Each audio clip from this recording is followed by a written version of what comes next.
Be quiet. All right, y'all. When Donald Trump criticized the NFL players, you know, Brandon's still whining about Republicans and Democrats. When Donald Trump, when Donald Trump, but you live in the party. When Donald Trump, on this show it is, when Donald Trump spoke last Friday in Alabama, swiping at the NFL players, he also had this to say about injuries in the NFL. Lord. Today, if you hit too hard, right? They hit too hard. 15 yards, throw him out of the game. They had that last week. I watched for a couple of minutes, and two guys just really beautiful tackle. Boom, 15 yards. The referee gets on television. His wife is sitting at home. She's so proud of him. They're ruining the game. What? They're ruining the game. How about the reality is player safety, which is ruining the lives. He says that an NFL referee's wife is sitting at home and she's proud of him, but there are wives of former NFL players who are having to deal with the pain of their husbands having CTE, having strokes, having Parkinson's disease, having ALS. So the question is, why isn't Trump getting chastised by owners for that? Maybe because they've been a little complicit when it comes to CTE. Joining us right now is the man who discovered CTE, Dr. Bennet Omalu, a forensic pathologist. Of course, he also was the subject of the movie Concussion, which starred Will Smith. Dr. Omalu, we have a number of efforts now where, as a result of your research and what you've done, more people are looking at this very issue. We now have a new study published in the Journal of the American Medical Association, which said 99% of the brains of former NFL players donated for research showed signs of CTE.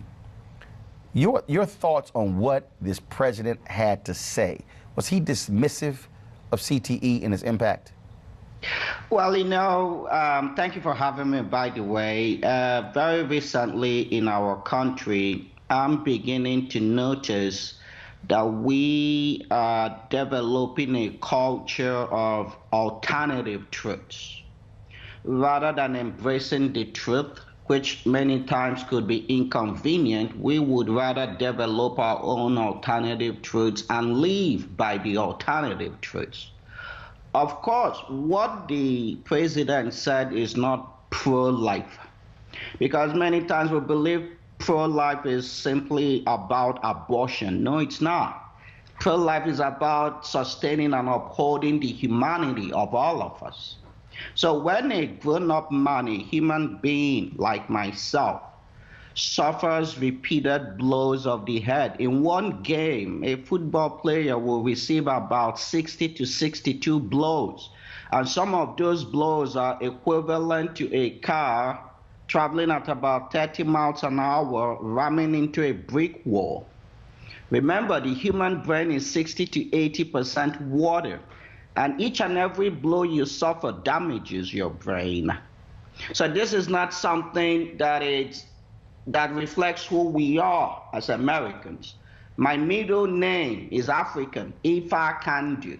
It means life is the greatest gift of all. So like the Lancet Journal said in 1976, it is rather a pity, if not foolish, for we human beings to continue to intentionally damage the brains of human beings by exposing ourselves intentionally to repeated blows of the head. Dr. Omalu, you see now, of course, efforts to come up with more safe helmets. You have folks where they're changing how they tackle and things along those lines. And again, you have politicians who have no problem sitting in the suites of owners as well. Is it also part of the issue here that owners, they do not want their $10 billion cash cow impacted by better safety? Well, you know, that was why I wrote my book, Truth Does Not Have a Side, or Truth Doesn't Have a Side. I tell Brandon that all the time. Go ahead. Yes. I'm a Christian, and I believe that the life of one NFL player is worth more than the 19 or 20 billion dollars the NFL makes. We need to place our judgment value system in the society. We need to turn it around, to embrace the truth. There is nothing Christian about sitting around and watching fellow Christians, fellow human beings, destroy the life God has given them. There is something wrong with that value system. Hippocrates, around 400 BC, who was the father of modern medicine, said, no matter what you do, first do no harm. Once your brain has suffered brain damage, it is permanent. And sometimes it may take 40 years later to manifest, and there is no cure. There is no cure. So knowing what we know today, why do we continue to embed ourselves in the darkness of the past? Why do we continue to live life in the past? We need to embrace the light of today, the light of knowledge, and we need to live a more intelligent life because we are now more intelligent. All right, welcome back to NewsOne Now. We're talking with Dr. Bennet Omalu, forensic pathologist. He was the one who discovered CTE. He joins us from California. Dr. Omalu, your thoughts on this possible cure, if you will, for CTE, or what you're hearing folks talk about, how they may be able to also detect it in living players. So you have this new research out. I'm sure you've seen it. Your thoughts about this new study, this new research? Well, I need to advise people. There is no way we can diagnose CTE yet in living people. People need to know that. So explain that. Explain what does that mean, why we can't diagnose what CTE. That means is the scientific study was just a scientific paper that reported some observations they have made. And that is it. They reported it to the scientific community. We don't have any way to diagnose CTE yet. People need to know that. It's not been approved by the FDA. And the chemical that was reported is actually a type of inflammatory agent that simply tells you that you may have an inflammation of your brain. So people need to be very careful. It's simply a preliminary observation that does not still yet allow us to diagnose CTE in living people, and it shouldn't create a wrong impression for people. And like I have said it in the past, we should stop focusing on CTE. Yeah. CTE is only one type of brain damage, and it's the end stage. If you have suffered a concussion, you've suffered brain damage. If you've played one season of football, you have suffered brain damage. If you receive 100 blows, 1,000 blows of your head, you have suffered brain damage.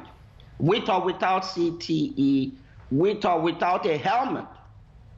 And these forms of brain damage would manifest with abnormal behavior, increasing impulsivity, criminal behavior, violent behavior, drug abuse, alcoholism, inability to go to school to retain new information, major psychiatric illnesses, including suicides and suicide attempts.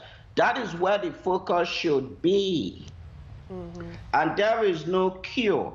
The agent that was just reported recently, it's something we have always known about.